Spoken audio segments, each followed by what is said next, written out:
Hey there, YouTube. Piper Downs. Back with you guys on this wonderful Sunday afternoon. Ridiculously humid Florida Sunday afternoon. I thought I'd do a little bit of a review today. I'm smoking some 6-year-old Samuel Gaw with St. James flake out of my Dr. Grabeau Omega with the leaf engraving, of course. You know, brother of the leaf. Anyway, I'm thinking this is probably my favorite Perique vapor blend now, or at least this particular tin. I'm going to show you that here in a few minutes. But first, I just wanted to say, this is a really good. This is like this is like the standard vapor, in my opinion, or not standard, but it is like the benchmark to me. Now, a guy that I smoke with, I believe I mentioned this in another video, but a guy that I smoke with frequently gifted me a couple of flakes of the St. James flake, and it was like 3 years old, and it was most excellent. So good, so much so that I went on eBay and I found one that was 6 years old for $25 and immediately snapped it up because that's a really good deal, in my opinion. Especially since you can't even hardly find these St. James flake in stock anywhere anymore. It just sells out pretty darn quick. Which I'd love to get a 250 gram box of this stuff. It's just a really smooth, clean smoke. Here's a tin. Now I'm going to go ahead and show you guys what this looks like.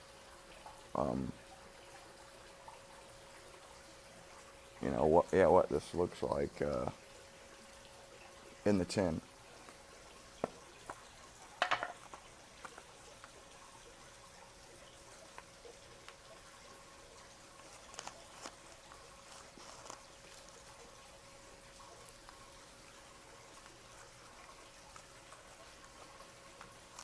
Hang on, sorry about that.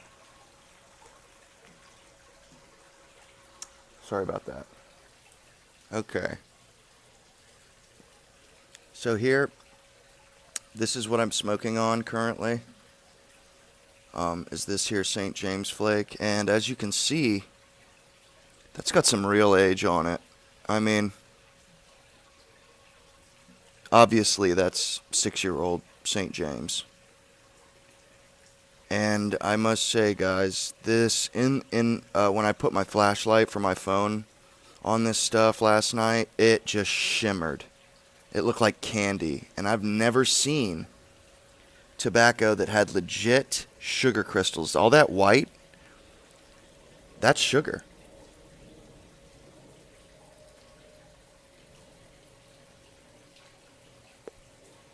Those are sugar crystals. And, typical Gawith comes very much so wet. Oh, man, look at that. Look at that plumage, man. Oh, my God. It's just gorgeous. Anyway, you see what I'm smoking. Very good tobacco. Very good brand new. I can't recommend this stuff anymore, or more than I can't recommend it more. It's just so good. And another one that I'm a really big fan of, as you guys know, is the Sam Gaw with Cabby mixture as well. But there's definitely a difference between these tobaccos. The St. James flake is like a dark flake. It's a dark, thin-cut flake, whereas the Cabby's mixture is a spun cut or curly cut or coin cut, whatever you want to call it, or roll cut. I like to call it, curly cut or roll cut. because they're not quite coins. They're kind of small for coins, in my opinion. But it has a little bit of a. This is more mellow and subtle, I would say, than the Cabby's mixture. The Cabby's mixture is very flavorful, very bright in my mind.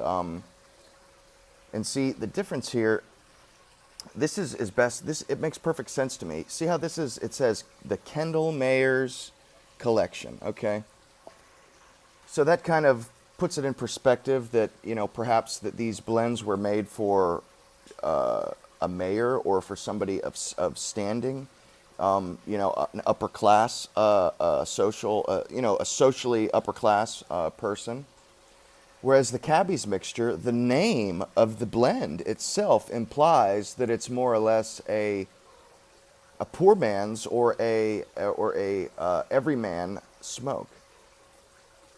And to me, it makes perfect sense. The Cabby's mixture, I could smoke, pretty much all day. I could smoke this all day too, but it's so smooth. It's such a treat that this is something that I would prefer to smoke at night or when I actually have a little bit of time to just relax and really enjoy the smoke. Whereas I feel that way about Cabby too.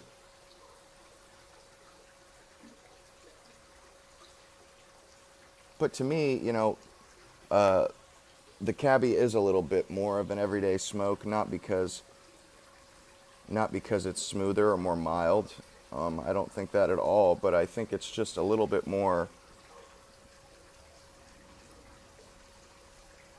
I would say the St. James Flake is right there with Cabby's mixture equal, but they're different. You know what I mean? The St. James Flake isn't as bold as the Cabby's mixture, but the Cabby's mixture isn't as smooth as the St. James Flake. So they kind of have their own niche. They're both vapors, but they really don't step on each other's toes as far as I'm concerned.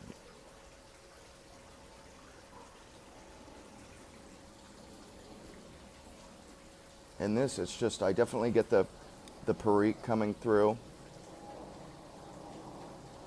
And it's very sweet, and obviously it's an old tin, but very sweet. I mean, and just what happens to the Perique and the Virginias after a few years is just astonishing. It's like a lovely, floral, sweet. Oh, it's just.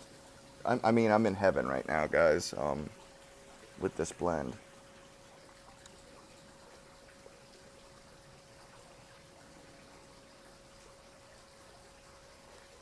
And if you haven't tried it, I would definitely suggest picking up a tin of Sam Gawith St. James Flake because it's most excellent. It really is.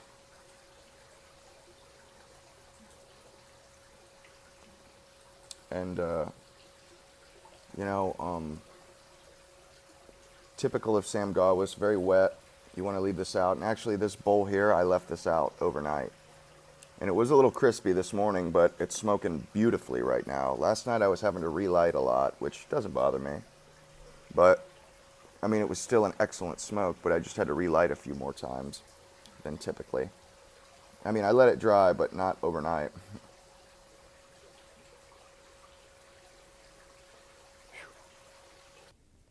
Yeah, I honestly thought that I was going to, I'm just about done with this bowl. And I was just thinking that I'd probably have more to add, but to be honest, I really don't have all that much more to add. This is just a really good blend. I like the proportioning that's in this blend, Perique and Virginia wise. And they really just they've they've marinated and blended together the two flavors. They're so well married that it's almost you can't really differentiate between them. It's just like you get both. You get the sweetness. Here's how I think of it. You know how cocoa is very, very bitter. It's very bitter. Cocoa powder is. But when you add sugar to the cocoa powder, all of a sudden it takes on this whole nother profile. You get the richness of the cocoa, but the sugar like adds it, like rounds out the flavor. To make obviously, chocolate becomes more complete with sugar. It's just a more satisfying uh, uh, item. It's better when it has sugar with it, in my opinion. I mean, I like semi-sweet chocolates and stuff and dark chocolate, but there's a reason why they add sugar to it, because it combined with sugar, it really becomes something else. And that's how I feel with the St. James Flake and a lot of really good vapors, is that Periques by themselves, um, it's not as good, I don't think, or it's good, but it's lacking. I feel like there's something missing. It's like cocoa powder without sugar. It's just there's something missing. And when you add those Virginias to it, it's like adding the sugar, and it just rounds out the whole flavor. And I've heard other guys say this about Burleys, like you have to have Virginias in there with the Burleys to bring out the flavors, to really get an idea of what you're dealing with. And I feel like this is the same thing. The Virginias really really bring out the flavor of the Perique. You know, they bring it, just brings it out. It rounds it out. It adds something to it that completes it. You know what I mean? It's more satisfying that way. And it's just an excellent blend. And I definitely would advise you guys to give it a shot. Piper Downs, over and out. Catch you guys on the flip side.